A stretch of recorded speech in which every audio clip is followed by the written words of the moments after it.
అందరికీ నమస్కారం మాస్టర్స్. అష్టదిక్పాలకుల్లో యముని గురించి తెలుసుకున్నాము.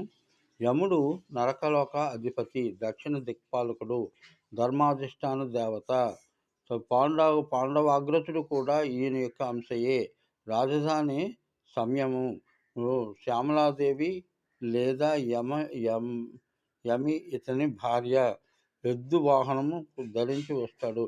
సూర్యపుత్రుడు లో ప్రథముడు ఈయనే. నవగ్రహాల్లో శనికి అగ్రజుడుగా, ఆ శని గ్రహానికి అగ్రజుడు. యముడు సమవర్తి, అంటే అందరి పట్ల సమంగా ప్రవర్తించేవాడు అని అర్థం. అయితే ఈ దక్షిణ దిక్కు అధిపతిగా వామన అనేటువంటి దిగ్గజము దక్షిణ దిక్కును మోస్తూ ఉంటుంది. ఈ వామన యొక్క భార్యయే పింగళ. ఓం సూర్యసుతాయ విద్మహే యమ